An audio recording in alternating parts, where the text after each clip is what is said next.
Brittany Griner is in some serious trouble.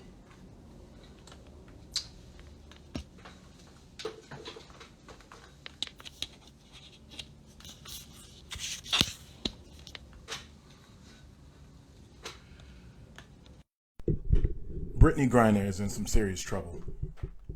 See, the NBA All-Star was arrested last month at a Moscow airport. Yes, that Moscow. After Russian authorities said a search of her luggage revealed drug vape cartridges. Now, the Russian Customs Service said Saturday that the cartridges were identified as containing cannabis oil, which could carry a maximum penalty of 10 years.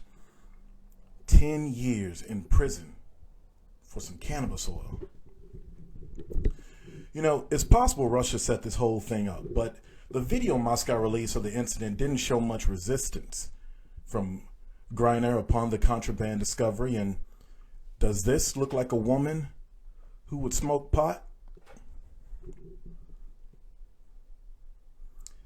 Yes, it does. Not that she should be punished for it, but 10 years for pot in Russia. Look, people, I don't care how old you are, especially, but you young folks need to listen. You got to start reading the Global Room. They didn't care that she was black. They kind of care that she's lesbian, as Putin has released a slew of anti-LGBTQ laws and used them as political pawns. But more than anything else, they cared, Russia cared, that she was a celebrity and that she was an American. And they can use that American for any means that they want. So the moral of the story is, pick up a newspaper, get a clue, and mind your damn business. Let's start the show.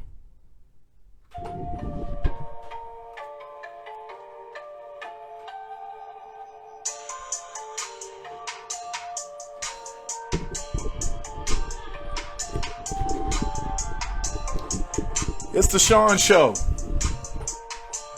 and that is loud. The Shawn Show and Tyrone, presented by BodyButterBakery.com. Tonight's show: Tim Gordon from Black Film Reels, Lamont Wilkins from Ready to Love, and C. Trent Rosecrans from The Athletic. And our closing essay: Sleepwalkers.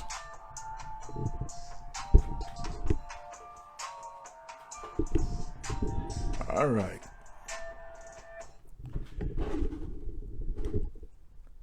Thank you all for hanging with me. And we're about to get the show started. Pull up some people here. Hey, everybody. Thank you for joining us tonight. Happy International Women's Day. There's my man, Ty. Yeah. Ty. That's good. It's that time again, huh? It's that time again. We're doing it again, Ty. Let's get it. Just glad I was able to find some headsets because my others walked out on me some kind of way. Yeah, how's the audio? How's the audio? I'm trying to use a mic this time. Oh, it sounds good. It sounds good. You're actually coming in a little louder, but yeah, it sounds good. Louder than normal, huh? Yeah. I mean, you're strong. Is it even plugged up? Yeah, it is.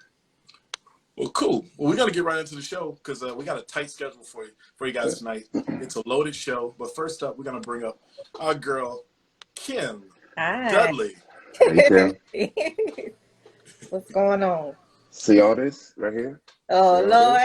Okay. All Body Butter Bakery. Sitting there just glistening and scratching. Uh-huh. See that? Scratching and glistening. Yeah. I'm on week 2. I'm going to try to get this beard going. Okay. I'm in a different part of my apartment. Notice there, it's the Cleveland Summit. Okay. Some boys behind me. It's a different little look there.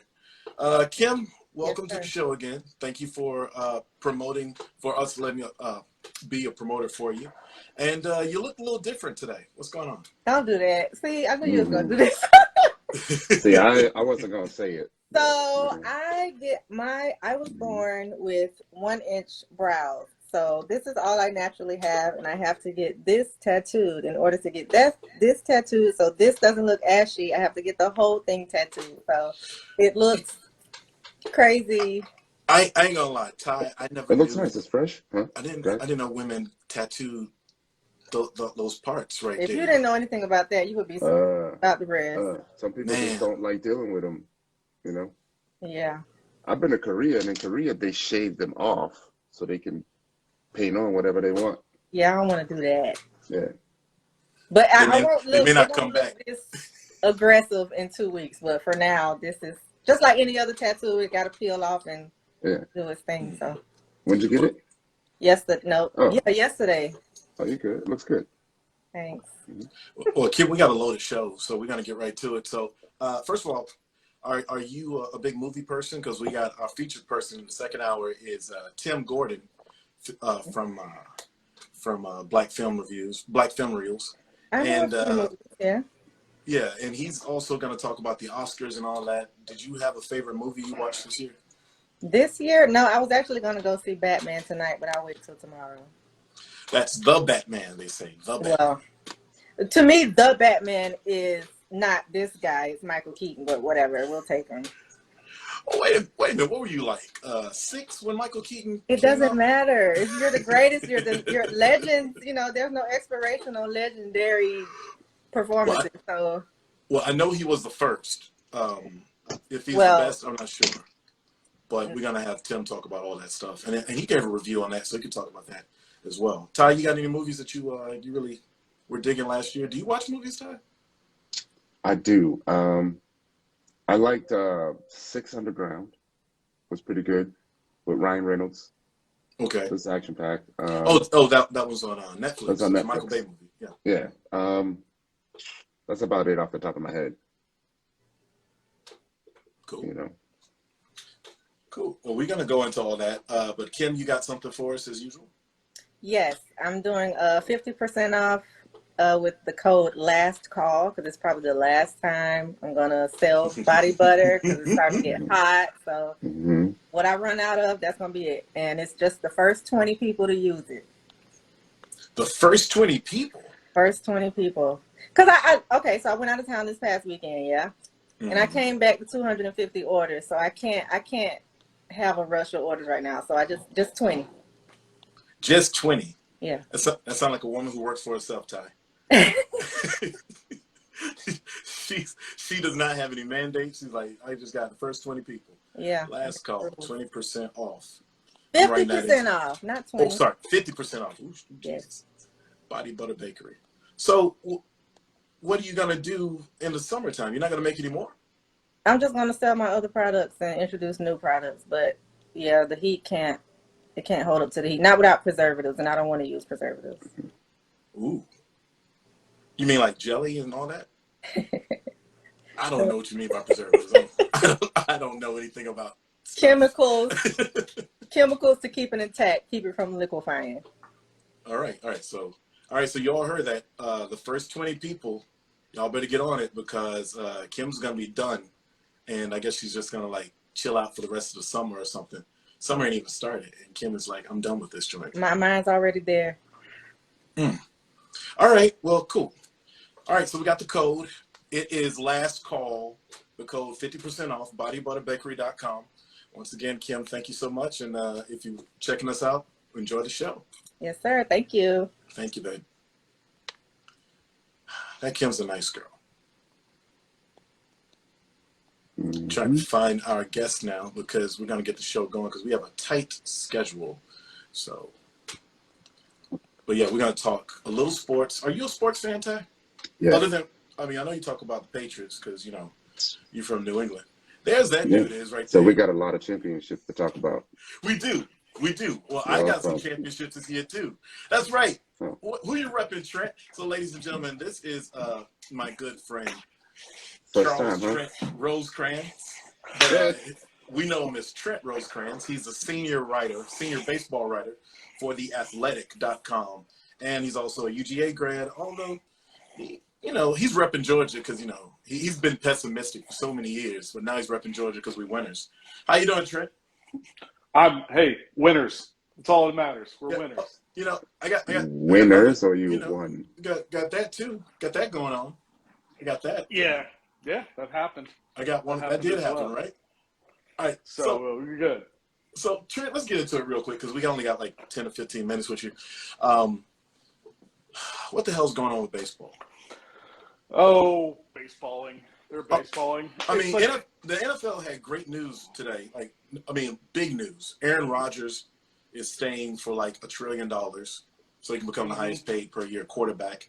Russell Wilson is leaving Seattle to go to Denver in a blockbuster trade. And baseball is still twiddling their thumbs. Are they ever going to get the season going? What's the latest? I think they will. There's actually I've been keeping Twitter over here. My guy Evan Drellick is killing it for the Athletic on what's going on. The MLB side, the owners have just made another counter proposal. They had another fake deadline today about whether if they don't get a deal done today, they won't have 162 games. They're going to get a deal done sometime, but Well, you know. Well, Yeah. the Braves played the Dodgers in like April, and I was going to go out to LA for that trip. Should I not plan that trip? What part of April? I think it's like middle April. It's going to be tight. So I cover the Cincinnati Reds, and the Reds always open at home. Well, now it looks like they canceled the first week-ish of the season. So now the Reds are going to open in Atlanta if they get a deal done soon. So I'm not making any plans to go to Atlanta just yet. Well, Heck, I haven't even been to Arizona. So I'm usually in Arizona at this time of year. for spring training. For spring training, and I haven't even gone there yet. Ty, you're a Red Sox fan? Yeah, indeed. What's going on with the Red Sox? Real quick. Not a damn thing. Nothing's going on with anybody. Nothing. It's a lockout. The first two series has been canceled, so we're waiting on word, right? And here's the thing: like since December 1st, there's been zero business done on the major league level. You can't sign players. You can't talk to players. You can't talk about trades. Coaches and managers can't talk to their players. But there's got to be some backroom stuff going on, right? Like, for instance, the Braves, Freddie Freeman has not been signed yet. What is going on with that? Well, I mean, once it hit December 2nd at midnight, he can't. And so I think the big thing is do the Braves want to, and did them waiting that long piss Freddie off? And I think the problem for the Braves is there is a perfect fit for Freddie Freeman in New York. There's always a perfect fit in New York. But I mean, for the Yankees, and As the if Red they want Sox to do fan, that, for rumps. I mean, honestly, I expect Freddie Freeman to be back with the Braves. It's kind of hard to see him anywhere else, and really, like, I think this is going to get done in the next week or two. Which stinks. I wish it were done already. It's already past like my prediction, but it's basically the owners have already won. Andy McCullough had a great column about this today. Whatever happens, the owners won. Owners always win. Owners always we know win. that. Yeah, the thing is like when they talk about guys being overpaid, somebody's writing those checks. Those checks don't bounce. No baseball team has gone out of business since the Seattle Pilots in 1969. The Mets came close. They're not in that problem right now. Okay. Tom Ricketts, who's trying to claim that the Cubs don't have any money and they have to do all these things, is going to try to buy Chelsea. It's crazy. So it's all this posturing. What happens in the end is not going to help anybody but the owners. The owners, rich old white dudes always win. Speaking of old white dudes, how long are you going to rock that beard? It's getting a little gray. You need some body butter? Yeah, probably. I think body butter might work on Trent. Yeah. Do You you should. use lotion, Trent? No. Oh, God, he answered it truthfully. Yeah, I did. You know me. So, I'm not a good liar. ladies and gentlemen, this is our warm-up guest because I know if you fall God asleep, damn. that's because we're talking about baseball. Uh-huh. If you fall asleep, we're talking about baseball, which I love, but most of you don't. But we only got a few more minutes with Trent here, one of my great friends who works for The Athletic. But also last year, and for a couple of years, you held a very important position at the Baseball Writers Association. Can you talk about that? Yeah, I was the president of the Baseball Writers Association of America in 2021, which was a heck of a year to be the president of the Baseball Writers Association of America. Does that mean you get a vote? Do you get a vote for the hall? I get a vote for other reasons. Yeah. But I have a vote. Actually, this is my notebook. I keep it right here. That I do all my Hall of Fame stuff. I've never met anyone in person who can vote. Yeah, I was actually at That's pretty cool. the ceremony this year. I've been twice, so it was a lot of fun. You sit there and have breakfast, and Derek Jeter's right there. I have this game that I play a lot of times when I get on a plane, and it was more when I was at the newspaper, and it was, if this plane goes down, where am I going to be in the news story? And who's on the plane? And so I was thinking, like, I took this bus, and it had Ricky Henderson, Wade Boggs, Robin Yount, Dennis Eckersley. Trent, were you driving the bus? Dave Winfield. No. You ain't important work at all on that damn bus. No. It was unbelievable. I think Rod Carew was on there. It was pretty nuts. So this year was kind of cool. The night before I had dinner, and I walk into this dinner, I feel this guy grab me and say, "Trent, you're coming with me." And I sat all night talking with Ken Griffey Jr. because I covered Ken for a long time, and I know Ken pretty well. And you're in Cincinnati. And I'm in Cincinnati. Yeah. So I covered Ken when he was with the Reds. How was the city when the Bengals lost, the way they lost? I think a lot of people were just kind of overwhelmed. You got to remember, this team had not had a playoff win, like a series for baseball or football, since 1995. Yeah. So the fact that they got to where they were was pretty crazy and pretty great. I mean, a lot of people were really, really excited. The Bengals hadn't won a playoff game since 1990, when the last playoff game, Tim Crumrine, game they won. Shuffle. The last playoff game they won was the one where Bo Jackson was hurt. Oh. Yeah. The hip pointer. For years. The hip pointer where he was running. Ooh. And it was the curse of Bo Jackson. And, I mean, you think about those 2005-ish, the Chad Johnson, Carson Palmer Bengals. And those were some fun Bengals teams. The 2005 team was probably their best chance, and that's when Carson Palmer got hit in the first series on that long pass to Chris Henry. And so, there's all this. You want to talk about, Shawn, Atlanta sports. Yes. And how that feeling is. Yes. Well, think about Cincinnati. Haven't won anything since 1990 when the Reds won. They have the number one college basketball team in the country. I remember Kenyon Martin got hurt. And Kenyon Martin gets hurt in the Conference USA tournament, breaks his leg. And there's that. You have the Carson Palmer in 2005. 2012, Reds had second best record in baseball. And Johnny Cueto gets hurt in game one out in San Francisco. They still win that game and the next game. And they come back and have to face the Giants and just win 1 of 3 at home.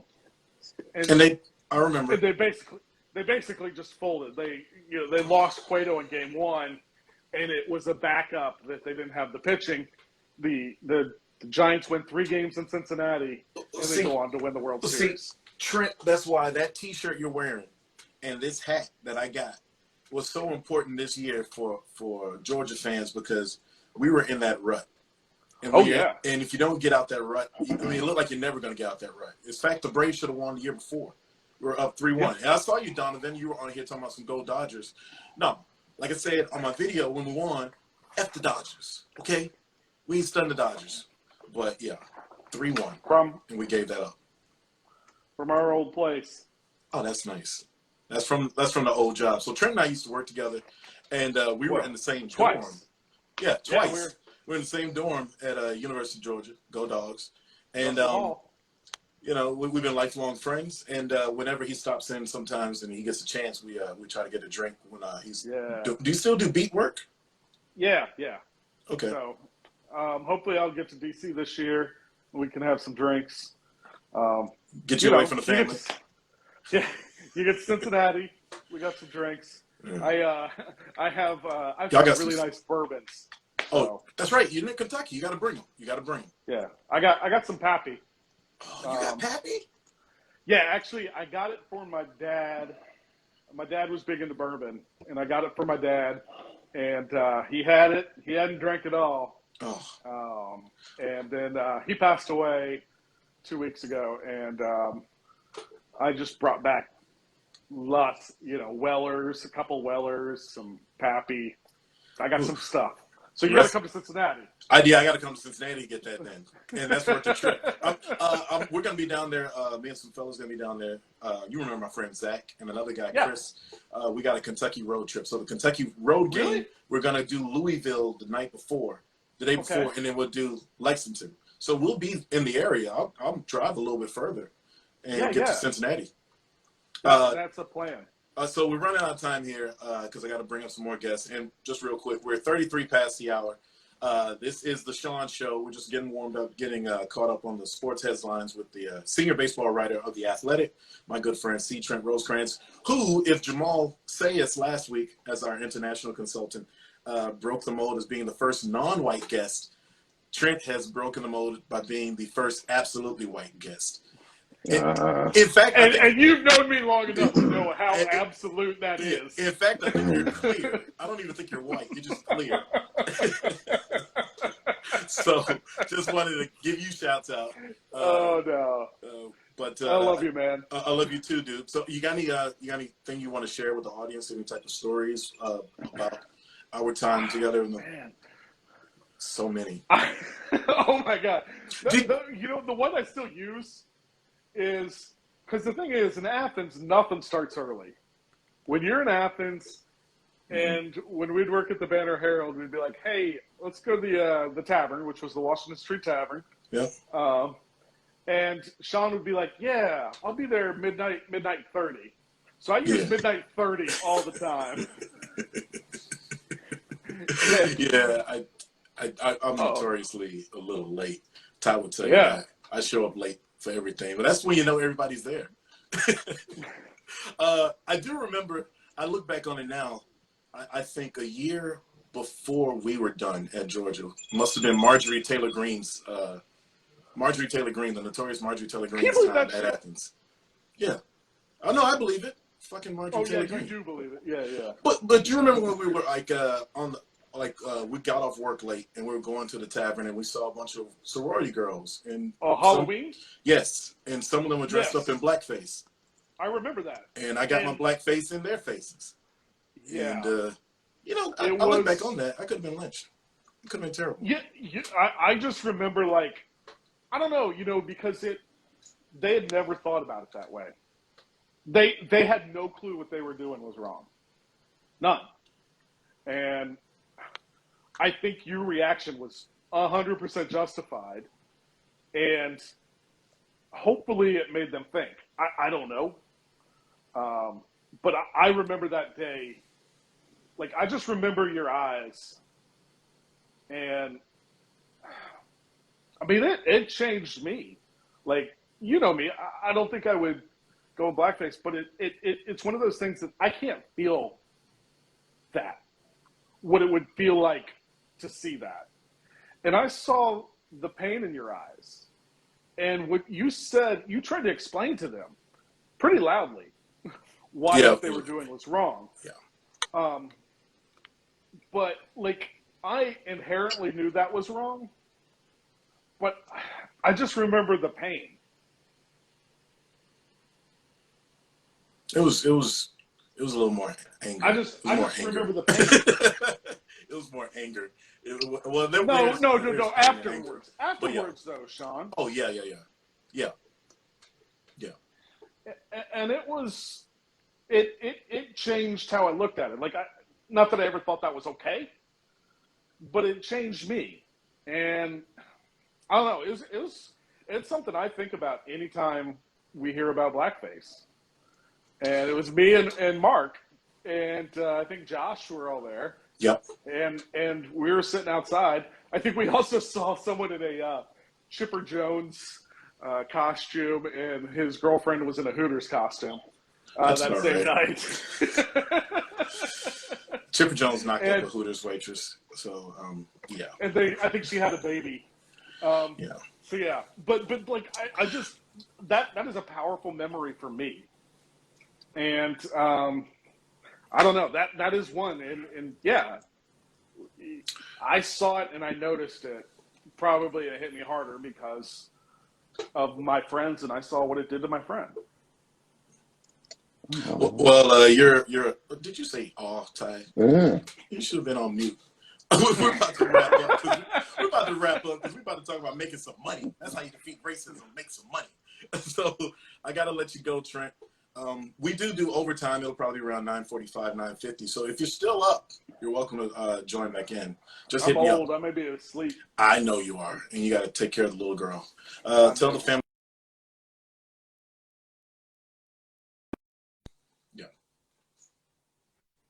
Nice to meet you too. I'm following you on IG and Twitter now. All righty, that sounds good. Got you. Hopefully, I do something soon. And I'm gonna leave you with this. I don't care what you pious motherfuckers say. Barry Bonds is a Hall of Famer. Damn it. I vote for him. So what am I get? You know. Yeah, that's all you can do. He was close. Was this his last chance though? Last chance on the writers' ballot. I think he had a better chance on the writers' ballot than the Veterans Committee. It'll be a goddamn shame if Barry Bonds ain't in the hall. Hey, we just got to get some young veterans, some young generation veterans, to filter these suckers out. I think that's going to take a while, because the people on that committee are his contemporaries and his seniors now. Although I will say, I think one of the louder voices on that committee now is Ken Griffey Jr., and that could help him.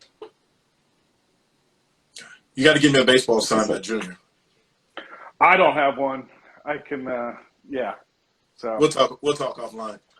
All right, buddy. Love you, man. We will. Love you too. Take care, Trent. All right. Bye.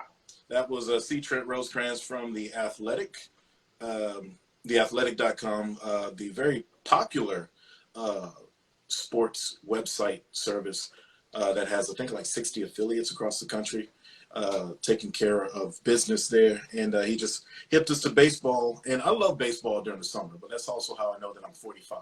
And I used to play it. Did you ever play sports, sir? Yeah. Not baseball. Kind of thought baseball was boring. I didn't really like baseball until I started following people's individual stats. Mm-hmm. So like every Tuesday, Pedro was going to pitch or something like that, right? And then I would keep track of Manny Ramirez. Who else did I like? Nomar Garciaparra, had some pretty good stats. And just pretty much hating on the Yankees, was helping me pass my day. Every morning on the ride to work, WEEI. What's up, Lamont? What's going on, fellas? What's up? How you been, man? Hey, man, not too bad. Not too bad at all. Just busy writing, memorizing, that type stuff, man. That's right. You're a poet extraordinaire. Yes, sir. Yes, sir. We got so my favorite poet, Talam Acey, he's actually going to be at the Busboys and Poets in Shirlington on Monday. Okay. So I'm gearing up to go there. I've never met him, but, definitely want to meet him in person and, spit a little something for the people, You see me on, I think you were there when I... When you doing? Yes. Yeah. So Lamont and I, we did our what we do for a living, opening footage shoots for Ready to Love on the same day. And that's pretty much where we chopped it up a little bit. And I didn't see any of that used for me. So I saw some of it used for you, though. But not much. Just me sitting at the table, literally. That whole segment, me walking in, going on stage, writing all that, they cut it all out. So it's as if they're notorious. Ready to Love is notorious for like not using music and things or mentions of other people's work because they don't have the rights to it. So it was like they thought they didn't have the rights to your own poetry or something, which would be ridiculous. I don't know. I have no idea, but maybe they'll come out with something, you know, and they have tons of footage on all of us. So maybe they'll have something in the works and they'll show some footage or something. I don't know. But well, before we get into your crypto work, real quick, can you give us a little recap on how things been since the show, and have you found love? You know what? So I've been dating, but have I found love? Short answer is no. Haven't found love. Haven't found the right one. Been out on dates, had good conversation, stuff like that. But, you know, nothing titled as of yet. Would you do it again? The show? I mean, I was only on the first episode, so yeah. I mean, shit. It's like gearing up, going to the amusement park. You get on one roller coaster and it rains. It's like, well, damn, I didn't do it. I didn't get to see it. so yeah. I mean, I'll do it again in that respect, you know. So, hey, Lamont, when did you say you was gonna be at Busboys? So Busboys, yeah. So it's the Busboys in Arlington, you know. No, I think it kicks off at like 8. And like Talam, so I'm on Talam's mailing list, and he sent the email out saying, you know, giving a range of all these dates. So he's going to be there on Monday. And then he's going to be at I think it's the K Street or the U Street Busboys a week after. No, the next day on Tuesday. So Monday. Yeah. So for me, Monday, you know, because that's right in Arlington, Shirlington, whatever. Yeah, that's right up the street. Yeah. Okay. I can walk there. So yeah. So just writing, trying to get feedback, like what piece do people want me to do? What they want to hear? Do they want to hear something new? That type stuff, you know, artist stuff, whatever. Yeah. Do you know Coon the poet? He goes by Coon. He goes by Coon the poet. I haven't heard of him, but you can send me his profile. Okay, then. But just hit me up before you go, man. I'll meet you over there. Yeah, that's what's up, man. I appreciate it. Okay, yeah. We look forward to that. Let's educate people, since you said your time was short on Ready to Love. Could you tell people what you do, your main gig for a living? I know you're a poet extraordinaire, but your main gig. The bread and butter. The bread and butter, and then tell us how you got into crypto. And by the time you do that, I'll bring up our economics professor, and we could just have a round table about that stuff. Have a hash out. Okay, yeah, that's perfect. So full-time job, I mean, what gets the bills paid? I do a cybersecurity account management, kind of like, you know, ties on cyber also. I'm not on the software, hardware side, if you will, though. But, and of course, any extra money starts going into what's called the crypto. Yeah, let me preface this by saying I am not a financial advisor. You know, people will hear that a lot as you start doing research on YouTube, as you start doing the whole Google is your friend thing. People will say that a lot because at the end of the day, we're not responsible for you know, losing your money or what have you. But to that point, you don't want to spend any money that you can't afford to lose. You know, don't be spending your rent money, dog. You know, don't put your cell phone money up and lose it and your phone get cut off, you know. And, you know, do your own research despite what anyone's saying. It's your hard-earned money at the end of the day. So you definitely want to be doing research before you go putting it into any token or exchange or what have you. But to that point, how I got into crypto, you know, I'm into cars. You know, we're at a car show out in Great Falls. It's called like Cars and Coffee, Katie's Cars and Coffee. And one of our car show members, his friend pulls up in, you know, a McLaren. And it's like, you know, they start talking about how that ended up happening. And in essence, he got into cryptocurrency early on. You know, when the cost was low, it blew up. He cashed out, got a ton of money from it. And obviously that piqued curiosity.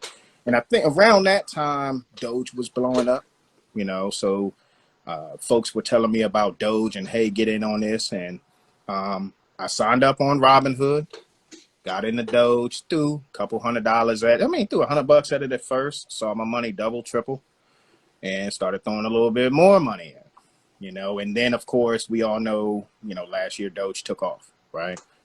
Imagine buying something at less than a nickel, more than a penny, less than a nickel. You throw what, $500 at that. How many shares is that? Then it goes up to over a quarter. Do the math on that. That's an exceptional amount of money. Yeah.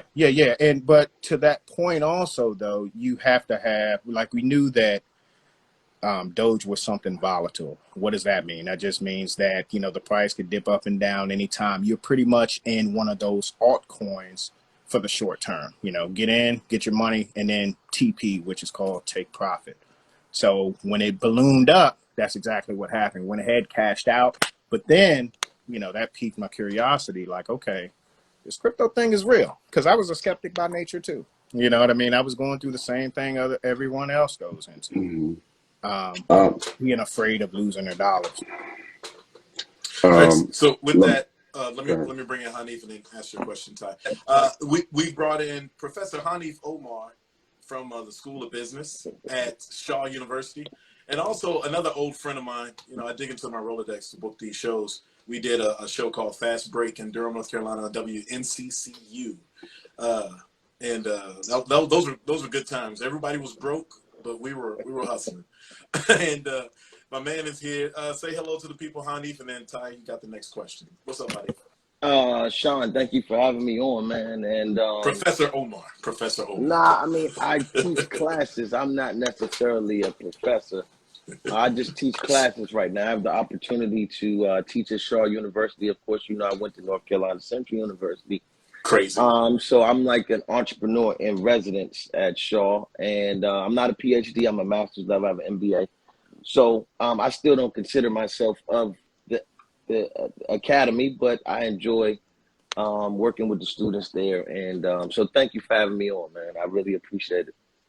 Thank you. Cheers. Tyrone, you got the next question. Oh, no. I was going to ask him one about, what were you using to track your crypto? I personally use Coinbase. And can you tell the people what HODL means?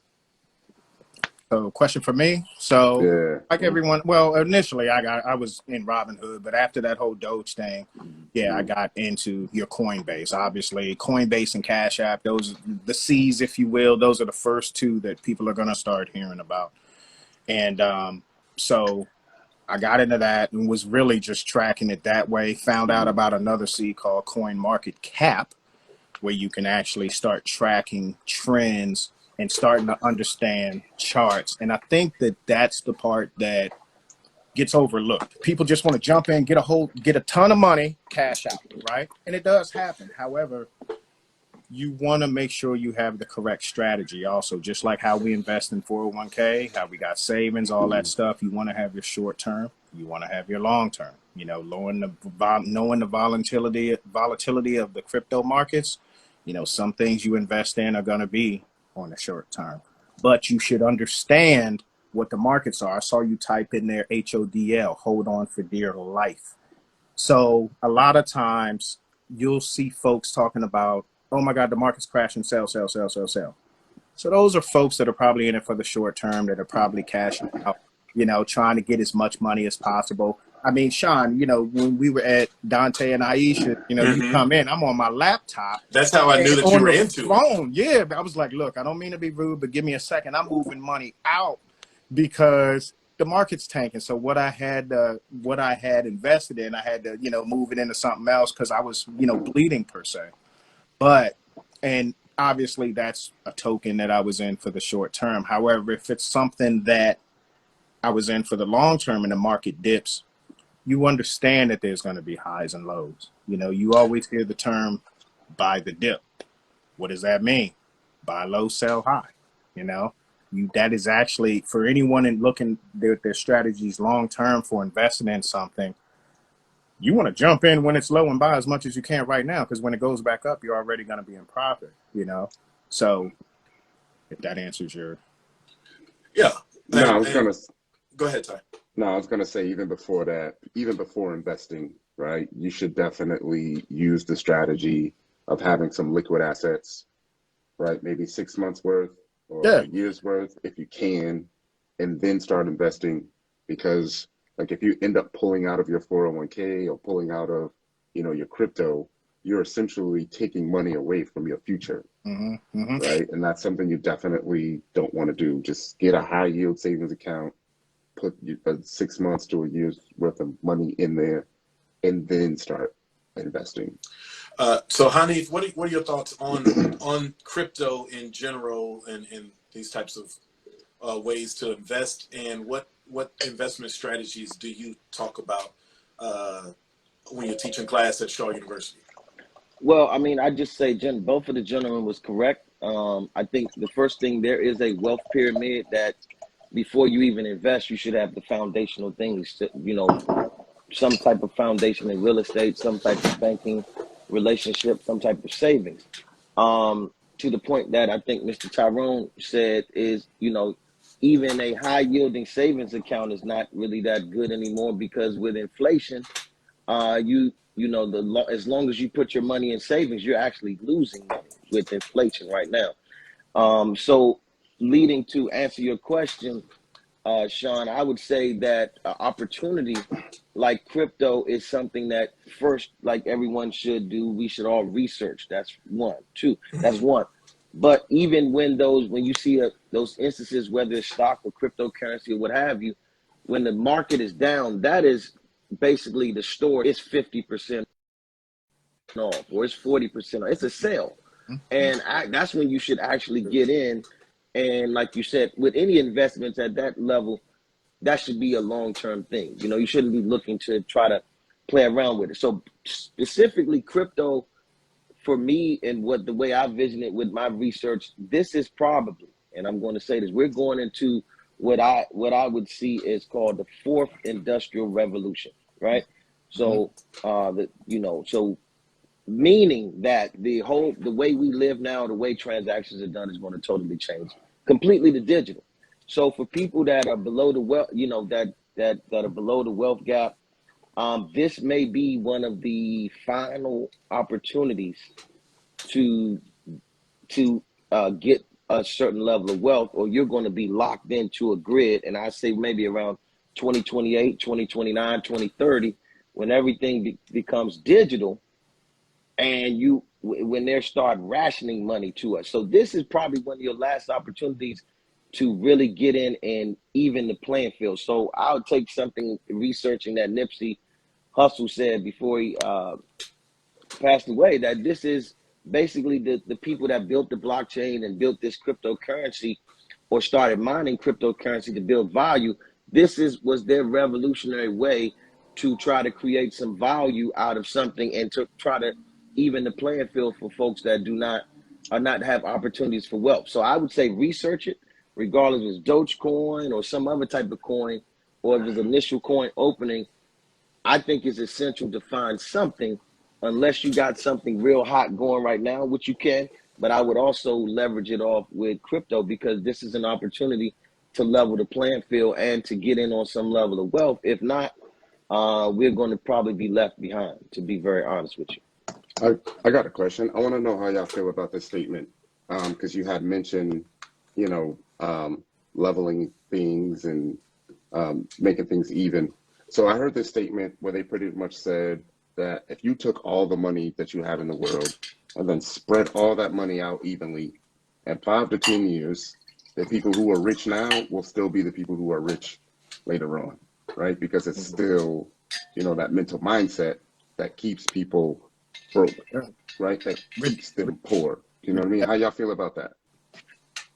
Yeah, Rich Dad Poor Dad. I mean, there's a book on it. I mean, that's probably the most popular book about, at the end of the day, a lot of this is about mindset. I mean, we weren't taught these things. So it's our job, to break these generational curses by, learning as much as we can and doing this, because this stuff wasn't taught to us. Had I have known about Rich Dad Poor Dad earlier on, I would have been saving more. Had I have known about, I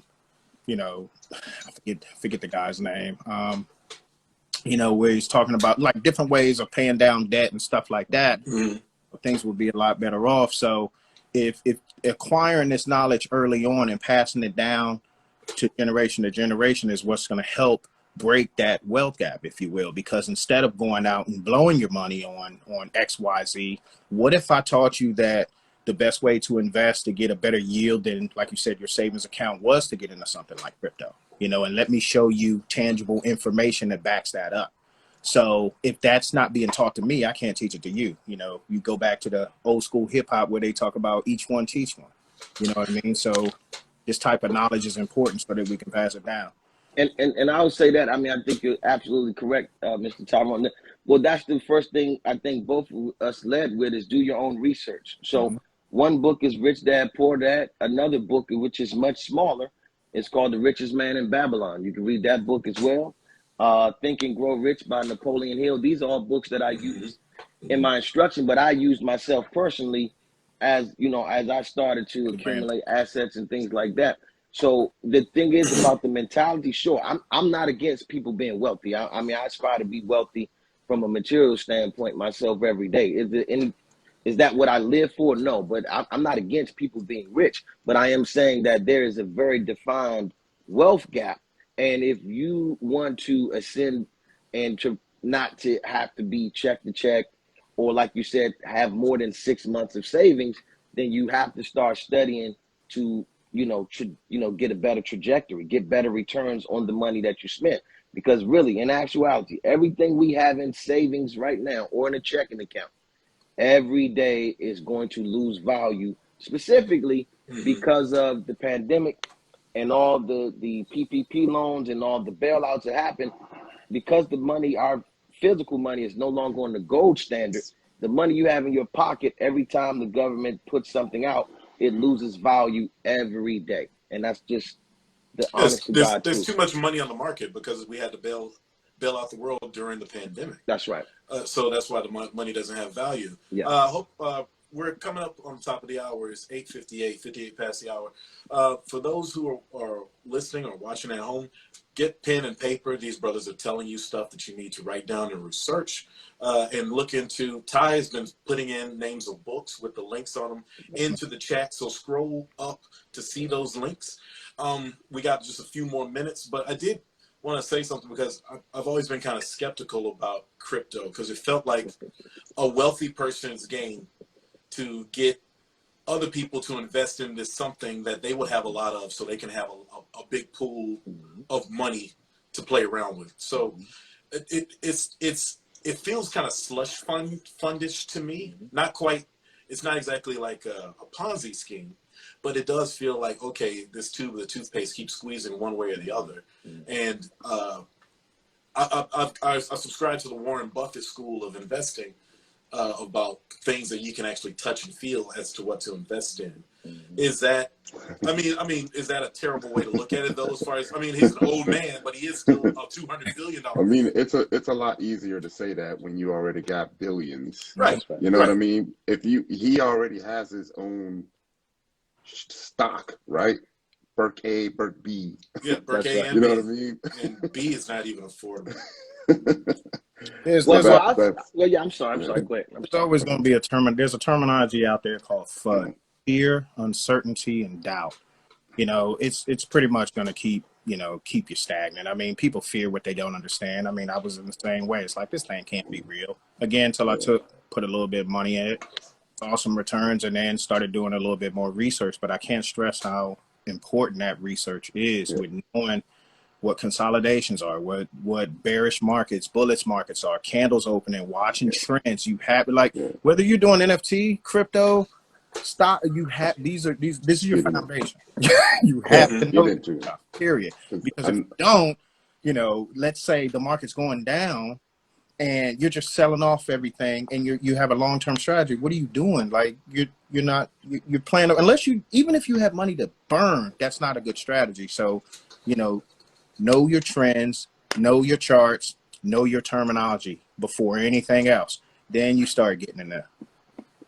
Go ahead. And then also, like I said, Shawn, I understand that, but there's something called the blockchain, which is the technology that creates cryptocurrency, Coinbase, etc. So the thing is, there also NFTs that come from this blockchain. So there's other forms of that. So when you say someone wealthy did this in order to, I wouldn't let that, you shouldn't shy away from that, because the actual money that we have in our pocket is under those same type of risk as well. The bigger risk is, like the gentleman said, is that if you don't get in and you had an opportunity now, when you have people speaking unto you and people researching it, you're missing out. That's the part of capitalism. And so again, finally, I would just say, like, hey, when crypto first came out with that type of currency, I doubled down on real estate, and I like the real estate I have, et cetera. But I also want to explore these exponential returns that crypto is bringing. And I have actual real life friends, God is my witness, where crypto has actually changed their lives. Yeah. And not that I'm comparing, I'm saying, okay, well, this is a sign for me to go ahead and research and do the same thing. So I think it's a real thing. Real quick, because we got about 4 more minutes, and then we're going to shift gears and bring on another guest. And I invite all of you, both of you, to come back after the show for overtime if you got time for it. I'll text you, and you can let me know one way or the other to continue the conversation. But I did promise this on the poster. Explain NFT in 2 sentences or less. Non-fungible token, piece of digital media like a photo, video, something that can't be replicated. And the more rare the item is, the more value that it's going to have. So that's right. So a fungible token is your money that you have.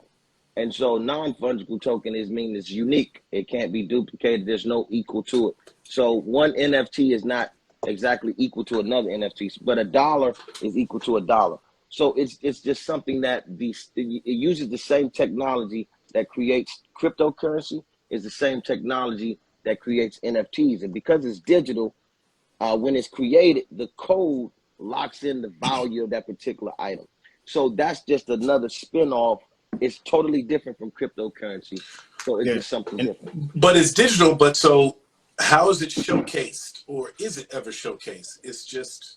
Well, you can do it a couple ways. There was just 3 or 4 months ago, someone tied an NFT to an actual real estate transaction. So you created, this is kind of complex, but you created an LLC, you put the NFT in the LLC, and then you purchase the actual real estate with the LLC. So when you purchase the home or what have you, if you wanted to purchase the NFT, it's a real estate transaction using NFT. So it's a technology used to create some form of value.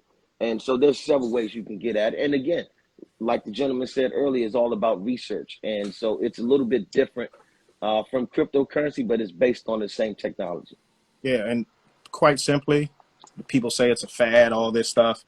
In general, we've been investing in things that are rare for years. Museums wouldn't exist if rarity of an item wasn't a thing. Period. The only difference is that this is in the digital Web3 space. That's it.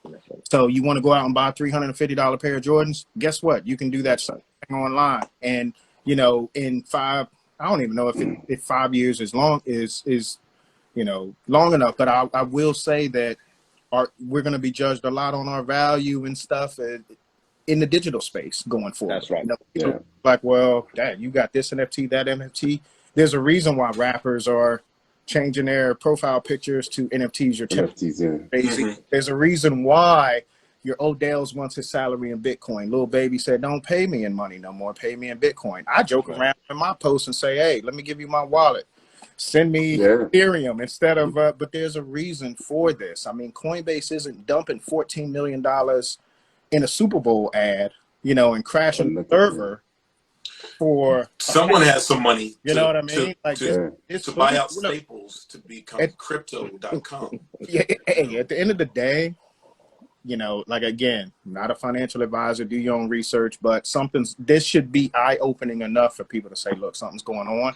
And like gentleman said, you either want to be a part of it or want to do enough research to kind of get in the game, or you might be left behind.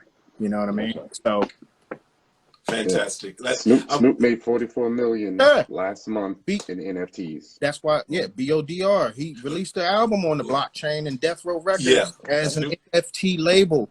why these are major artists. You know, hip hop, you know, influences culture. Why are these okay? If you want to pay attention to hip hop and what rappers are doing, why are they doing this if this was a thing? Yeah. You know, I mean, It's a real thing, Shawn. It's a real thing, Shawn.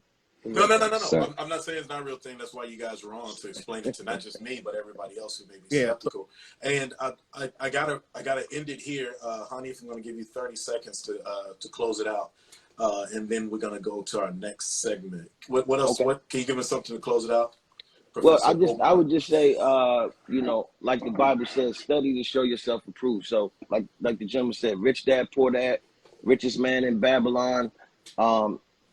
Think and Grow Rich. If you're really interested in investing, go out and do it. Again, there was a second. There was an industrial revolution. That was the Civil War, and the people in the South did not want to go the labor to go towards factory working. There's a fourth industrial revolution going on, and it's going to happen. And so, if you want to be left in the analog world, you can do that, or you can get involved in the digital world and be a part of that as well. So it's inevitable. And just study up and whatever you invest. And again, I appreciate you for having me on. No, I appreciate both you brothers, Lamont Wilkins, Ready to Love castmate. You can follow him at WH Pros. Is it WH Pros 21? What is No. it? So WHPROSE is the IG. Yeah, and like in closing, I would touch on the same thing and just say educate yourself. You got the keys to a Maserati, but if you don't know how to drive, guess what's gonna happen? You're gonna crash that car. So, you know, I can't stress that enough. If you want to find a place to get started, go follow Gary Vee on Instagram. You know, talking a lot of that, but that's where I started. I concur. He's good. He's doing it straight up with it. You know, so you should do that anyway. And you can follow Hanif Omar at Bull City Thunder, and he'll probably be up here on LinkedIn. LinkedIn. He does LinkedIn more than anything else. Yeah. So this concludes the finance part. We could circle back to it for anybody who's interested in overtime. We're going to move on to our next guest, which is Tim Gordon. But thank you, brother, so much. And appreciate it, Shawn. Enjoy the rest of the show. God bless. Right. And Hanif, I'll see you when you come back up here to DC. Right, we're going to get smoke. Very soon. All right, y'all. Have a good one. Thanks, boys. You know what, Ty? That was refreshing. It was quick. Yeah, it was quick, eye-opening. Like I literally had a 2-hour conversation about financial literacy with one of my best friends today. Yes. And we went over a lot of different stuff, and sometimes you may need to re-strategize, you know, your financial planning, your outlook, you know, with a friend. You know, because you may have plans for, you know, your finances, but sometimes hearing a different perspective can make you switch up. And then when you start learning about compound interest and what it looks like, you know, 3 years from now, 5 years from now. See, we didn't even get a chance to get into that, conventional tools, like beyond just crypto, like certain funds, certain stocks, and certain mortgage interest loans and things like that that you could invest in. There's all sorts of stuff out there that instruments that are ways to make money, as well as crypto. So there's a whole way to try to catch that wave, because we are in a time where the world is remaking itself right now in a number of ways. Yeah, I'm going to try to find that site, but basically it's a compound interest. So any compound interest calculator just pretty much shows you, you know, what's the numbers, like 8% interest, 2% yield, 8. You know what I'm trying to say? Yeah. No, I know what you're saying. And just see what you would start off with your initial investment, and then see what that looks like, you know, 3 years from now, or 5 years from now, or 10 years from now. You'll realize that, you know, one slight adjustment can be the difference between hundreds of thousands of dollars. Yes. We totally will be bringing folks on doing those types of lives again, because money is an ever needed thing. So we're never going to not talk about money or lack thereof. But we're going to change gears now and devote our last hour to the film industry. And I'm about to bring on a brother, Tim Gordon, who does so many great things when it comes to the movie realm.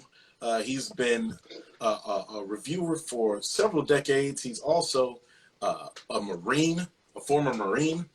And there's the brother right there, American Gangster. Man, how am I supposed to follow that last segment, man? I want to learn segment. how to make money. You can have me on another time. I want to hear about this money, man. All right, Tim. Good night. Ladies and gentlemen, how you doing, brother? I'm great. Ladies and gentlemen, this is Tim Film Gordon. I met him a couple of years back and participated in what was the Columbia Film Festival? No, bro, don't say that, man. No, it was the Lakefront Film Festival. I just knew it was the black version of that film festival. That was us. The Lakefront Film Festival. But I'm not just going to keep him local because he's already also done some stuff for BET, PBS, and he's been pushing and he's also fought for our country as a Marine. Is that right, Tim? 6.5 years. Respect. Yeah. That's an Army man beside you right there. That's Todd Wilson. Hey, man, somebody got to look. He got to get it started in the morning, man. Somebody got to get it started, right? But Tim also is the founder of something called the Black Real Awards. And I was honored to participate at reading on nominations like before the pandemic, I think, or right at the start of the pandemic. But I got a vote this year.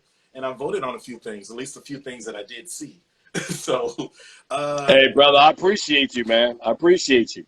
No, it's a cool thing. And, you know, like the Academy Awards, they give out the Oscars. You give away the Bolt. We give away the Bolt, man. It's a brand new award, man. We introduced people haven't seen it yet. And we're having them made to give to this year's winners for the awards that we just had last week.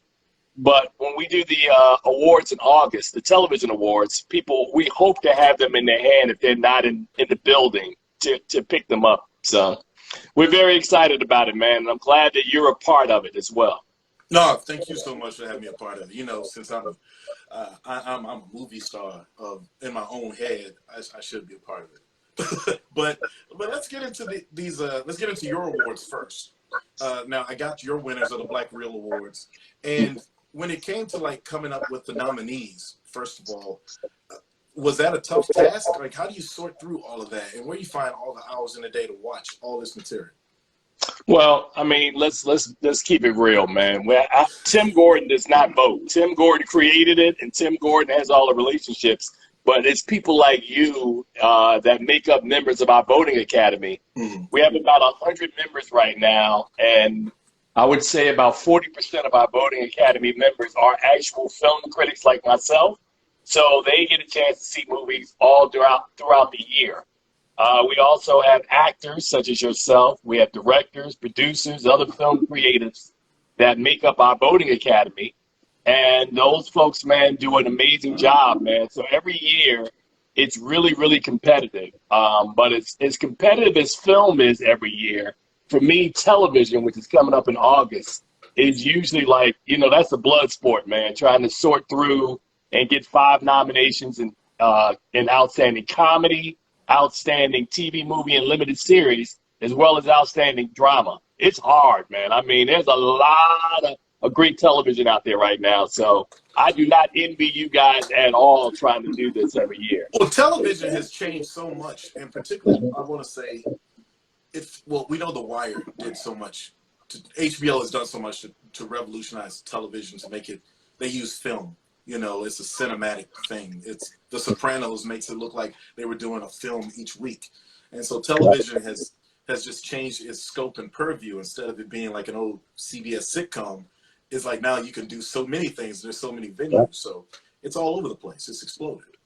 I agree, man. I mean, you're right. And I think the other thing that you got to remember, even before we hit the pandemic, television was really starting to come on and become a really viable option for people who didn't want to really be out in the theaters, man. So you saw the emergence, of course, of Netflix. Amazon has now put a lot of money up, billions of dollars with Jeff Bezos. You've seen Hulu, the rise of, you know, Netflix training everybody that they put like an entire season of something on once a week now. So it has literally changed. And then you go into the way that we were dealing with the pandemic, where everybody was home for like that first year. and weren't going to theaters, it really changed the scope of what we now see on television. And television, to me, has become the more dominant place outside of film until film at least bounces back. Actors are not afraid to do TV anymore. No, If because it's good TV pays like films do now. So, and that's another huge part of it all. So I'm looking at the winners of the Black Reel Awards. Outstanding Motion Picture was King Richard. King Richard, man, Will Smith, who also won Outstanding Actor. It came down between that film and The Harder They Fall. And I think the fact that The Harder They Fall, which came out the box with 20 nominations this year, did not win the top prize, which is Outstanding Film, says a lot about what Will Smith and Aunjanue Ellis and the rest of their cast were able to do with that film, man. King Richard, man, it's this year's Rocky for me as a black film. It's a really good, feel-good story about a man who had really unorthodox methods and was able to raise two tennis superstars coming out of the streets of South Central LA, man. Really good story. I'm just looking at how knock-knee Will Smith is in these shorts as King Richard. He's about to start a brush fire the way he's walking. Yes, sir. In that freeze frame. But you're right. I really did enjoy it.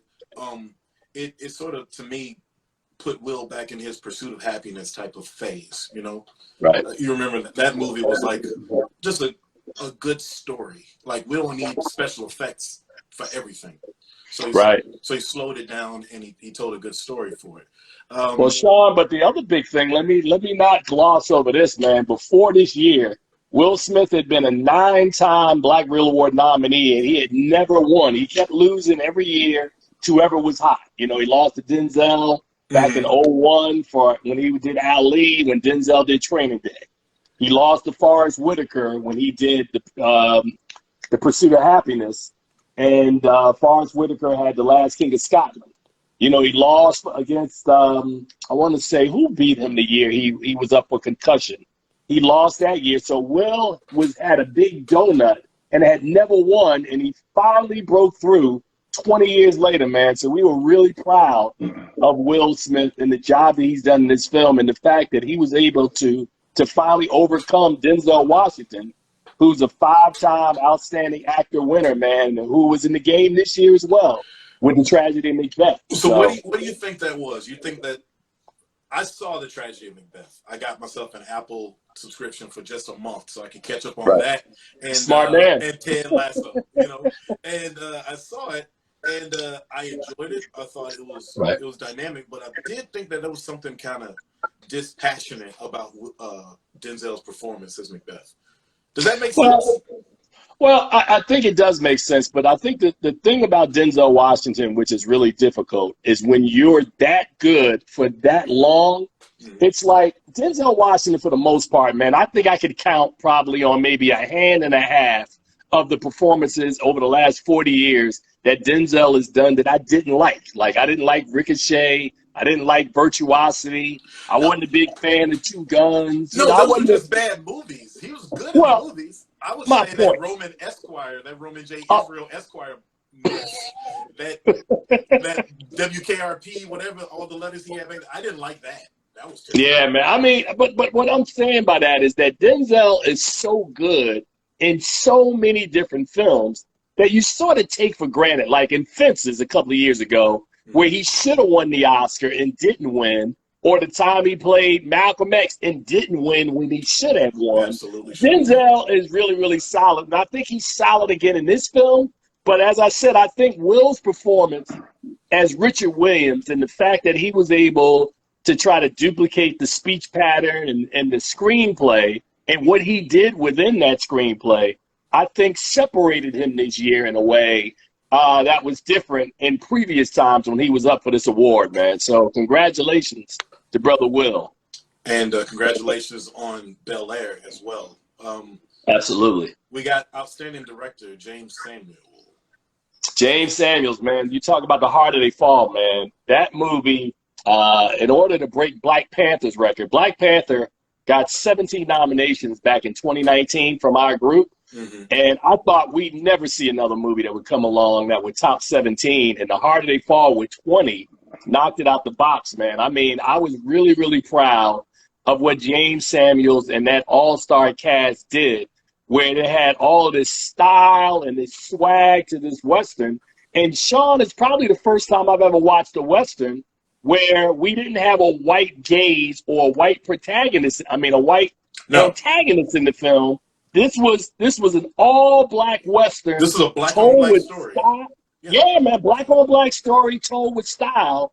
And I thought, man, this movie was as advertised. When we saw the trailer, you know, like several months earlier, everybody was looking forward to the movie. And when I saw it, I was like, damn, he was actually able to take what I thought he was going to do with it and actually deliver. So I was really, really happy and excited for James Samuels and as well as that entire cast in that film, man. I gotta be honest here because I saw what the lady and I said they should have called this The Harder They Fall Asleep because that movie did nothing for 2 hours. Wow. It was just a bunch of close-ups and zooms and nobody's saying anything and Idris Elba just walking around.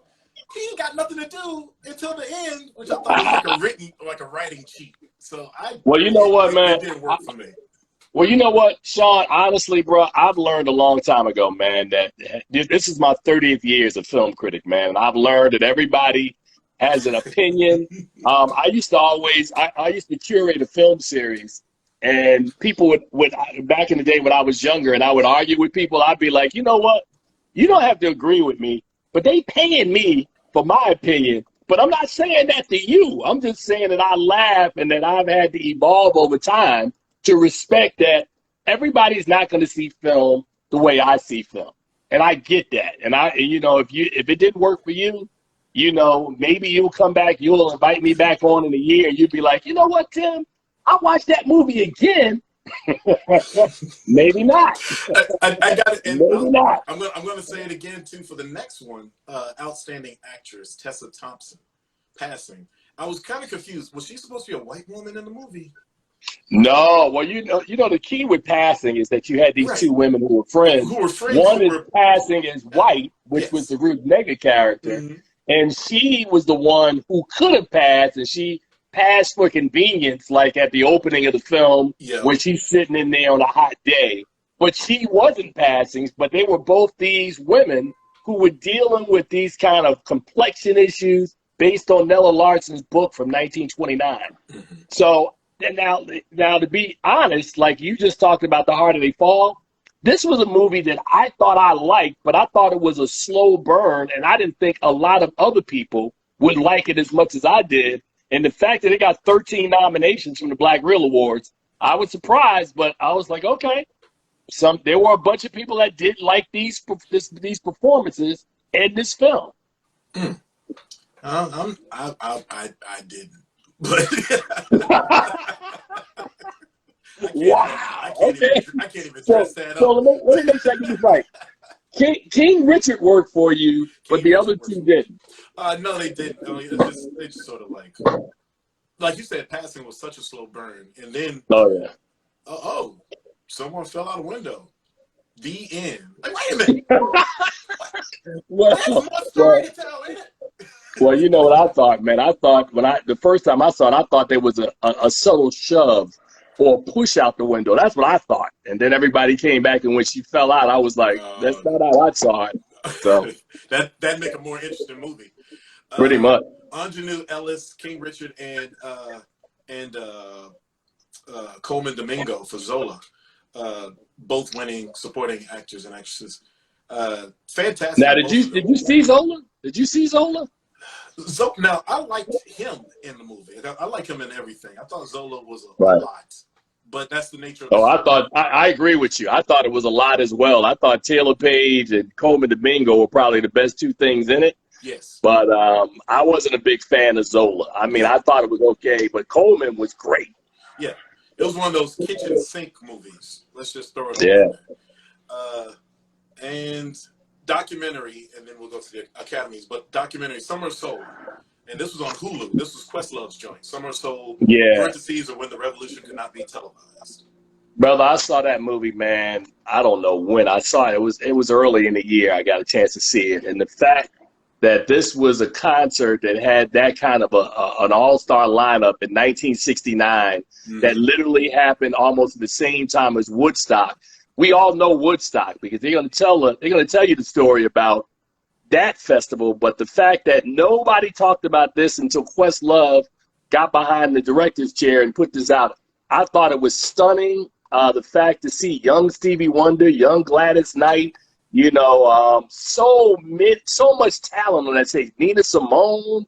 It was an amazing documentary, and I think it has a shot to win an Oscar this year for Questlove if Flea doesn't come in and upset it. But that's what I'm thinking is going to happen.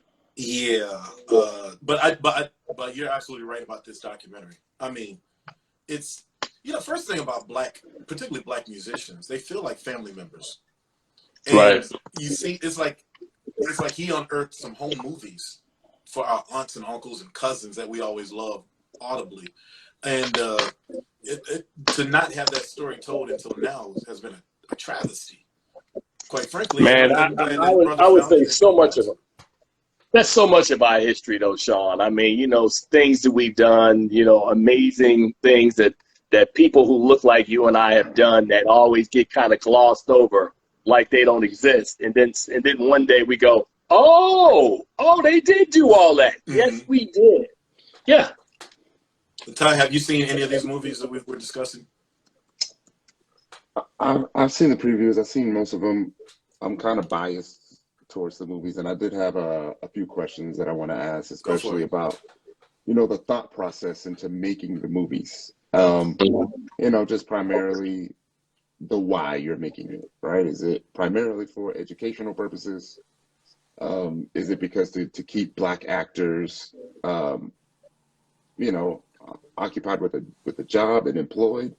Because I know quite a few people who are just when it comes to movies about black people and black oppression, it's like we constantly need to have that yearly oppression reminder movie. And over time it gets harder and harder to support that movie, especially if you are already educated and you have an idea of how everything went. So now you're just seeing it again. And when the movie's a great movie and you start to feel that passion, you start to also feel that anger over again. Do you know what I mean? And sometimes you don't want to be angry again because you watched the movie. You mean like torture porn? No, I was going to say, he's talking about a lot of what we rail about these trauma stories. Over the last year, I remember last year watching during the award cycle, I think it was the U.S. versus Billie Holiday, with this horrible life that Billie Holiday lived. You had the Judas and the Black Messiah that ended up winning some Oscars last year, won our top prize last year. I think about the Underground Railroad, which I couldn't even get past the first episode. When I saw that black dude getting burnt alive while they were drinking lemonade, I was like, I'm done. Yes. So you're right, antebellum, and I can go on and on and on. Yep. There's so many of these stories that are told that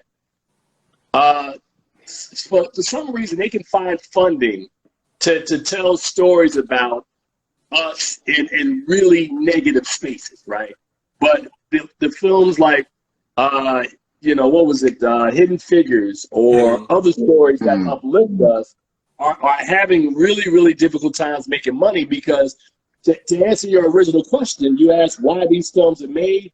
They're made because people think that they can get an ROI or a return on their investment from, putting these movies out there. And movies are sketchy business. Shawn knows you act. Yeah. It's sketchy business, man. And I write and produce. And I know this much. I feel like, so not to plug myself, I just wrote a Frederick Douglass Ida B. Wells play about their relationship later in life. And there's a bit where Ida is trying to relate with Frederick when she goes over to talk about her time in London, talking to the white people, and how their eyes get big as saucers when she talks about the tortures against her people. And I think that's essentially it. These people who are bankrolling it They're thinking, well, we need a black body count. Sure, it's about black people doing whatever that's supposed to be great and uplifting, but we need a body count or some gratuitous violence against black folks. Maybe that'll sell it to white people. So like, when you see those movies, man, and tell me how y'all feel about this. Like, I often feel like we are secretly being trolled, right? Because, like you just mentioned, the movies that show like the most oppression, the movies that show like white people in a more superior light are the ones that are the most popular, the ones that get the funding for the marketing. And I was already thinking that, but after being behind the screen and having an idea of what goes into production, when you see, the placement of a rebel flag, off to the right, or the language that they're using, even if it's meant to be funny, I feel like it's meant to troll us. I feel like it's meant to secretly appease some people. Like, they literally called the president a nigga to his face. You know what I mean? Like, even though it was a joke, someone had to allow that. Oh, it wasn't a joke. You know what I mean? It wasn't a joke. Like, he was like, my nigga, like, come on, man. I just can't do it, man. It gets me so frustrated when I see it happening. Like, I almost wrote a blog post on how I think Saturday Night Live is secretly trolling black people. Well, let me say this. I can't get it out of my head. All right, let me say this to you, man. And this is coming from a guy who loves movies and has been watching them for the better part of 5 decades, right? I talk with my peers a lot about how challenging it is to be a black person and love movies, man, because if you think about classic Hollywood, they weren't checking for us. They didn't love us. It's funny. One of my favorite films of all time, I finally saw it on the big screen last weekend. They had the 50th anniversary of The Godfather.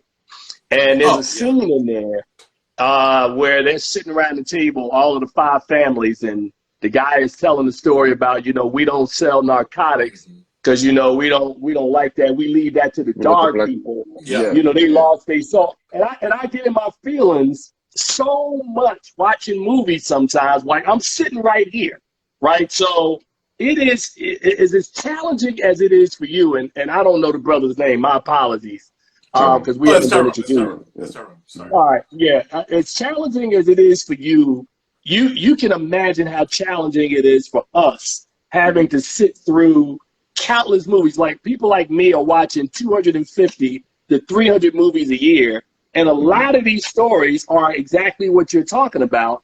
And for whatever reason, I'm always questioning, why do we keep making these movies? So, for an example, I just left Sundance earlier this, I think, a couple of months ago. And there's a film coming out of Sundance. I don't know, Shawn, if you've seen this one, called, what is it called?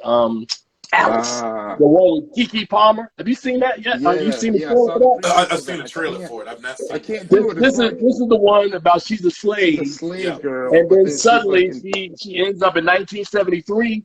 And I was sitting there going, so when you see the movie and understand what it is, I go, really? Like, why do we have to keep...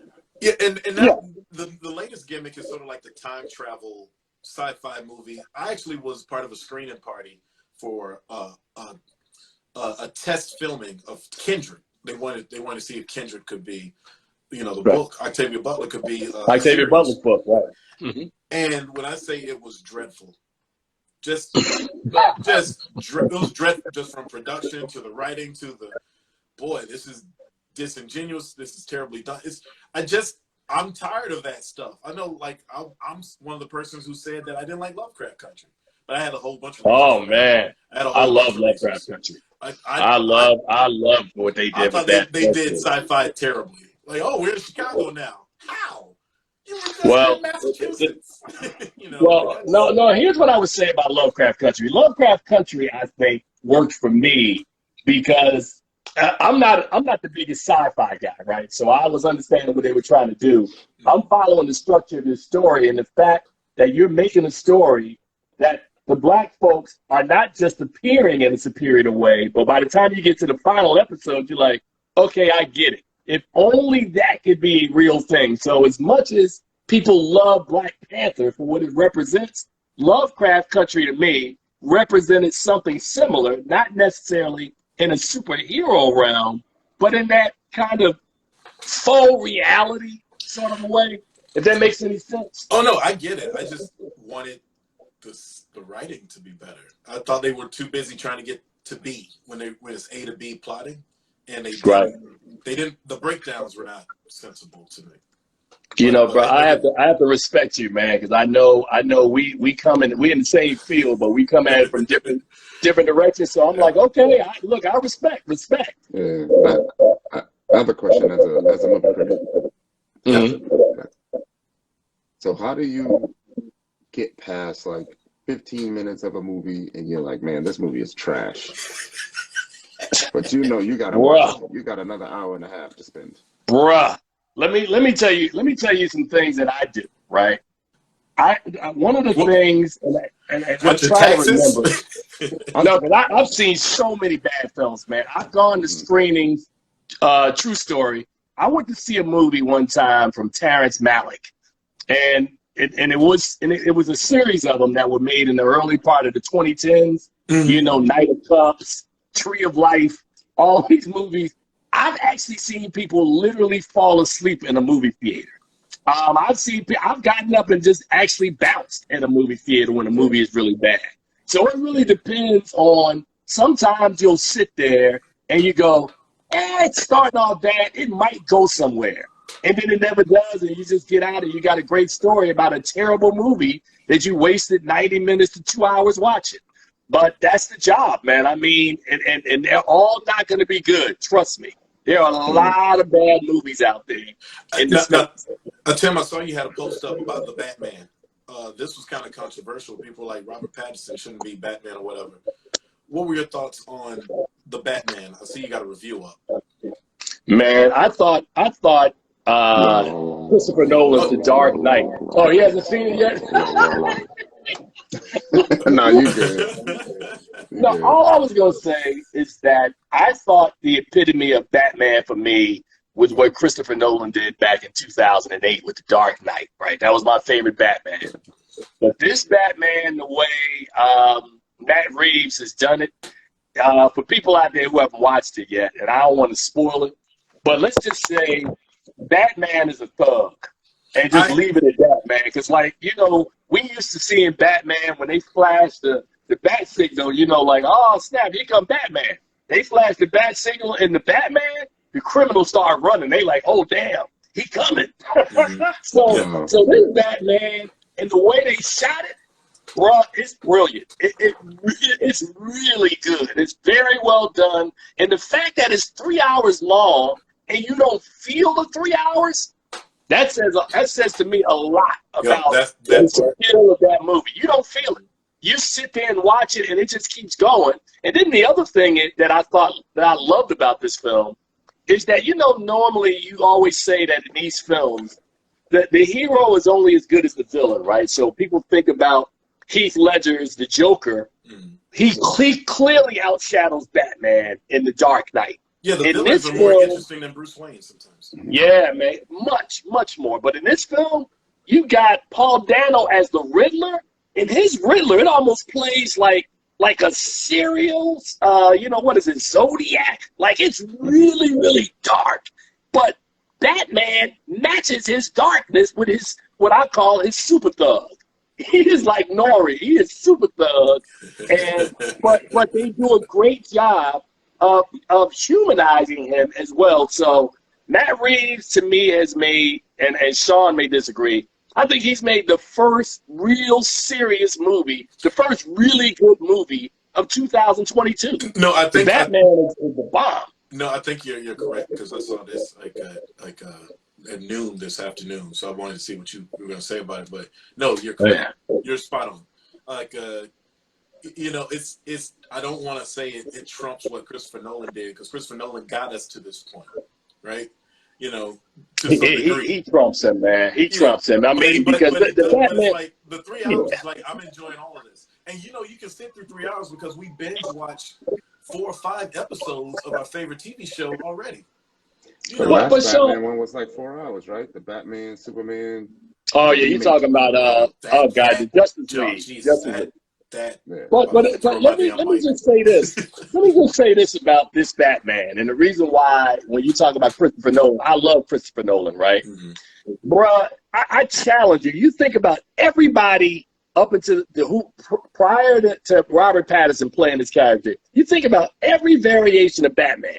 None of those variations can even get close to what Robert Pattinson does. And I No, think it's the strength of the screenplay. This is by far to me the best Batman. I'm not saying the best Batman movie, but no, the best depiction of Batman on screen. it Yeah. makes sense. His Batman makes sense for all the stuff he's going through and what he's doing.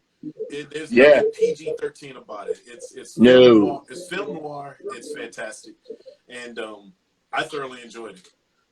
Absolutely, bro. So we totally agree on that.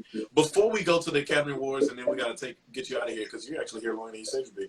I got my pet peeve, or my thing that, and I think I mentioned this when I was on your show one time. All of the non-Black American actors and actresses playing Black American roles.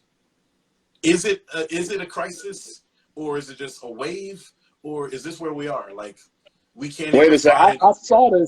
I saw this in your tease. Are you asking me about the influx of British actors playing black roles in American films? Is that what we talking They about? make sometimes they're not even from Britain, Yes. but yes, I'm talking about like All right.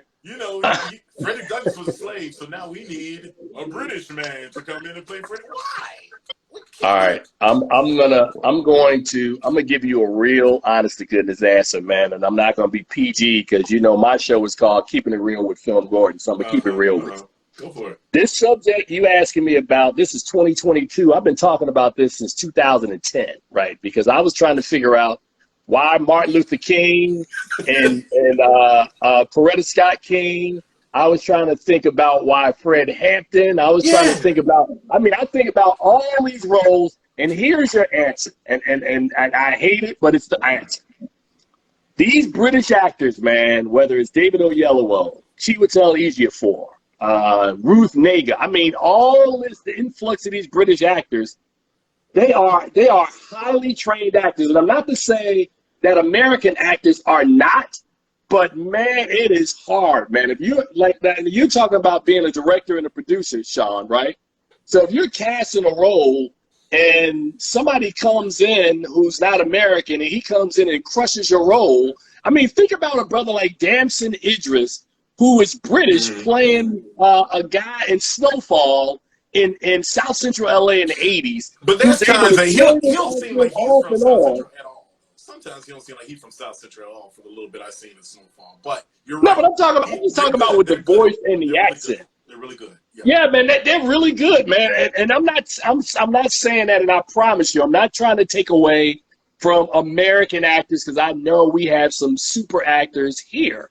But man, those Brits are good, bro. It's like you just got to give it up. But we can't even get to be brothers and sisters from Cleveland and Queen and Slim. Like, no. Both of them were British. Pretty much. And watch this. And I agree with you. Look, I agree with you because this was a fight. I had a buddy of mine who's an Oscar winner who I'm really close to, and he and I used to argue about this all the time. He was like, "Man, they come out the womb reading Bard, man. What you gonna do? Those cats." I'm not saying. Look, Shawn. I know it. I know. I'm not saying you wrong. Trust me. It bothers me too, but. But I'll tell you this, and I'm not even on the level of the actors and actresses that I know that are domestic who go through all of those after-school programs, who go through the trainings, who get all of the schooling and go to this school and that school. I'm not even that type of dude. But I know that they exist. It's a preponderance of them existing because America has said for the kids to survive the ghetto, they need to do those programs and go through those paces. And yet and still, they still go overseas to find somebody else. Like the Martin Luther King one, Homeboy is very dark and not looking like Dr. King. Maybe I'm spoiled by Jeffrey Wright, Watch this. Homeboy was literally attached to that project when Ava DuVernay showed up. He was there. Yeah, he was there. See, again, like I said, man, I put it in context, man. There are things about our industry, and there are a lot of things that I don't like. But where I sit is if I understand it, I might not like it, but on shows like this, I'm able to kind of give you more backstory, more context into what it is, right? So there have been times that there are people I didn't even know were British until they're not acting, and then you hear me go, oh, damn. Now, I that's thought true. he was blah, blah, blah. Now, that's so true. they're really good. And then you got to also think of it this way, right? In England, where a lot of these actors originate from, they can't get work over there, so they're coming. So you saying they're going over there to get them. They're coming over here. So Damson Idris was here. Idris Elba came over here. A lot of those folks come here and make their name in American cinema. But I get you, man. I mean, for every Michael B. Jordan, every Jamie Foxx, every Don Cheadle, they're like 5 or 10 of those dudes for every one of these guys that are out there that we know about. Yes, there is not a bumper crop of 35 and under. Like I could look at male talent and even female talent. There's not a bumper crop of talent. We got a light bench, man, in America. A light bench. Yeah. Ty, you want to get in here? You got something to say about this before we move on? Nah, man. This is y'all thing. I'm supporting. Just sometimes I just can't. Like I brother, jump in, man. You know we here for you. I have talent, right? Like I'm a big Donald Glover fan. Yeah, but he can't be in everything. I agree. You know what I mean? I just like people. Like I have some favorite actors where no matter what they in, I'm watching. Like Denzel, I'm there. Mm-hmm. You know what I mean? And yeah, but you got to remember, Denzel's 67, man. We need some more actors to come. Yeah. You know, these guys are getting up there and getting in age. Jamie ain't doing a lot these days. Right. Will is Don Cheadle's. Don's been doing more TV than movies of late. You know? We need some more brothers, some people to emerge because Michael B. Jordan is getting close to 40 now. He ain't young no more. Yeah, even Denzel's son is up there, right? Yeah, he's in his 30s. You know, on the other side of 35, I think. So yeah, man, this is gonna be a problem for us in about 5 years when you're gonna wake up one day and go, where are the young black actors at? Is John David impressive to you? John David, I think is solid. I don't think John David is not a superstar, but part of the problem with John David is that when your father is Denzel Washington, you're gonna always in the back of your mind, that's the first thing you're gonna think about. You know, he's good, but he ain't his daddy. You know, the fact that he was in Tenet and he's done Black Klansman, he's getting the opportunities. I think I'm not gonna necessarily say he's crushing it, but he's solid in everything he's doing. Solid is the word. He's solid, man. So to answer your question, you know, I don't know. I wouldn't call him great, but you know, when your father's Denzel Washington, that would be like if your father was Robert De Niro, or Al Pacino, or Marlon Brando. That's a tough act to follow, bro.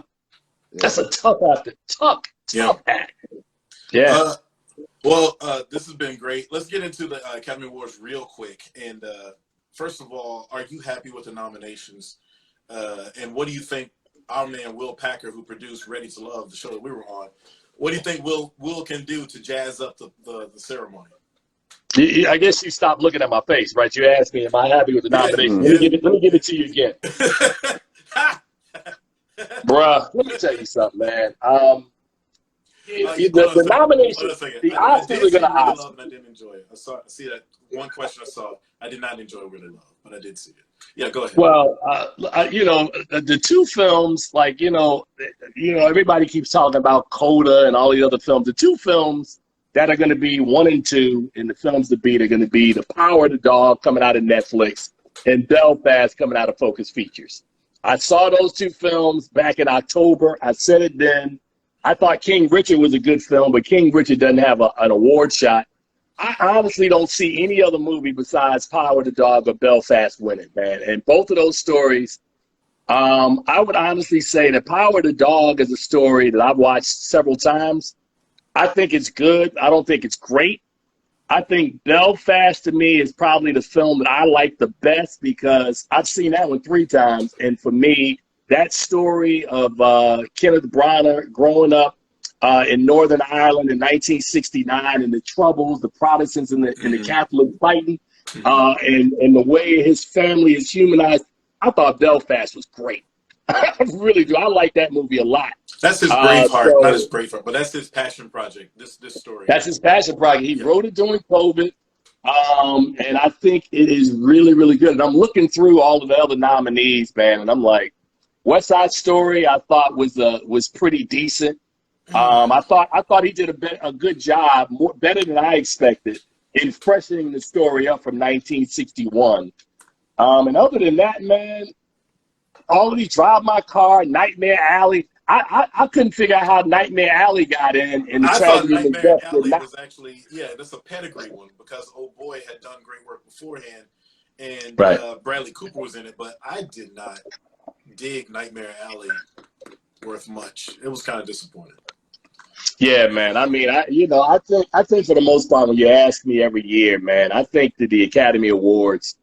There's a lot of flash, but not a lot of substance, man, to these movies, man. And if you ask most people, like your co-host, how many of these 10 movies, how many of these movies did you see?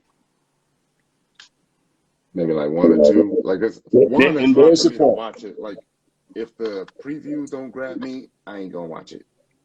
Somebody said, "How do we feel about Passing?" We talked about that one already. We did talk about that one. It was like, it was a slow burn, but I thought it was good. It was a slow burn with really, really good performances. But yeah, but to his point, that's my point, Shawn. When I talk about the Academy Award every year you have a bunch of films that are so inside that you ask him like, "Hey man, did you see Licorice Pizza?" And you go, "I did, but yeah." It wasn't Paul Anderson's best. It wasn't even close to it. And it wasn't for us. It wasn't. It's not for us. No. And I can get with and Tim. That's the honest goodness thing. I can get with movies that aren't for us. I went to the University of Georgia. I can see anything and hang out with anybody. I can appreciate something that's good. All this stuff ain't good. No, it's not. I'm waiting for the flavor to kick in. When you're biting into some food. And I guess we're talking about white movies, so let's talk about white food. It's a white metaphor. When you're biting something like, I'm waiting to taste the salt and the garlic, and you ain't getting none of it. It's like, boy, and you just finish eating it, I call it all lives matters food. So these are all lives matters movies. You're not getting any soul or swag in these movies. Now, as a critic, I can appreciate them, but when I come home and I'm watching movies and screening them in the house. And my lady, who's just normal, she's not in the industry, and she's my barometer. I'm like, yeah, if it can't capture her, it's not. She's the every person. So if it's not working for her, it's not working, bro. It's not working. You know what I find myself doing in the movies? Is I find myself subconsciously pointing out the white savior moment. Mm-hmm. Yep. And it seems like 95% of every movie, there's a white savior moment. And then I just kind of get frustrated after that point. Somebody said, "What movies am I waiting to see next?" Wow. I know I'm looking forward to later this year the story of the Homie Warriors with Viola Davis called Woman King, directed by Gina Prince Bythewood. I definitely want to see that. I like Gina Prince Bythewood. Yeah, I like her a lot, man. We've given her Best Director 2 times, and it's a reason why. Mm-hmm. She's a hell of a director, man. And her last film, I thought came out. What was the one with Charlize Theron when they were the Immortal Soldiers? That was pretty good. I think that was pretty good. Yeah, not Immortals. It was called. I forget what it was called, but that was the last. It was really, really good. I'm actually waiting to see part 2 of that. Well, you know what? That was the one movie they made that I wish they had made a series out of. Like I would have sat through 8 to 10 episodes of that story being told on Netflix. Yeah. You know what was cool about that movie that I liked? That was one of the first movies in a long time that almost made me shed a tear. Now, which part? Like overall, or was there a particular part? It was the part when they played Godspeed. Oh yeah, I remember. So it was the old guard when they Yeah, the old me, guard. Right. I felt that. My brother almost shed a tear right there. Yeah, man, that was good, man. So when somebody asks, what am I looking The forward to old guard. seeing? Oh, Yeah, the Woman King with okay. Gina Prince Bythewood and Viola Davis. That definitely is one, but I don't know too much, man. But it's interesting, Shawn, and I know we're running out of time, but you No, it's should cool. have me come back on because I want to talk about how one genre is actually saving Hollywood right now, and that's the superhero genre. So you think about 2 or 3 months Yeah. ago, Yes. everything was going down. Spider-Man comes out, makes $1 billion. Spider-Man saves Yeah. So wait a AMC. minute. So then everything levels off, and then the Batman comes out, and so superhero movies are now serving as kind of the anchor films that are saving the industry. And if you don't believe me, let's keep watching grosses over the next couple of months until Doctor Strange and the Multiverse of Madness drops in May. Yeah. So that multiverse theory bought them another 20 years. And maybe another $20 billion. Yeah, because the new phase of characters they're introducing aren't working. Because you have a multiverse, there's literally nothing you can't create. There you go. You And can bring people back. Nothing's thrown away. That's right. Nothing's thrown away. So they could technically have the other universe's Tony Stark appear from another universe. You know, I just want to know why Captain America ain't trying to stop slavery, but I mean not slavery, but well, he's getting 3 movies. Jim Crow. Look, he's getting 3 movies, and I'm sure that Malcolm Spellman and the rest of the crew that are behind the writing that they did, at least on Disney Plus, they're bringing those movies in. So I don't know what direction they're going to go with these stories, but hope springs eternal, brother. I enjoyed what they did with Captain America. The Winter Soldier and Captain America, or the Falcon and Winter Soldier, that's what they called it. I enjoyed that. That was good. I did as well, man. Yeah, straight. We're gonna leave it right here and make this a cut point for my show. If you want to stick around, I know you got to go, Tim, but if you want to stick around, Tim, for overtime, you're welcome to do that. We'll chat it up and bring back 1 or 2 of the guests from the last segment, and we'll talk about whatever we want to talk about. I'm going to do my quick essay, which is not even written. I'm just going to say something because I was mad about something that happened this week. I'm just going to tell you all to mute your damn mics right now, then. This is my face. This is my face every time. I'm going to throw 2 in the air, and I'm going to have to get you back on my show to be continued. Brother, it's been a pleasure meeting you, man. I hope to see you guys again pretty soon, man. This was fun. Yeah, we're gonna do it again, and we'll have a lot to talk about after we get disappointed. All the black people were doing all the jokes because Will Packer produced the show at the Oscars, but no black folks will. Let me tell you. Let me give you a teaser real quick. Will Smith is the front runner right now for Best Actor. Let's see if we get Chadwick Boseman again this year, like we got last year. But they got Denzel in there. He's going to split the vote like they do in Heisman years. Let me tell you something. When they moved the Best Actor to the last award of the night, they did that because they thought Chadwick Boseman was going to win, and Anthony Hopkins won. So I have no faith, even though I think Will Smith is the best this year. It's not a guarantee. I think you might hear Benedict Cumberbatch instead of Will Smith. I'm just putting you on game early. I have no expectations. And nor should you. You should not. And this is coming from a guy who's getting ready to vote for the Critics' Choice Awards, which takes place this weekend.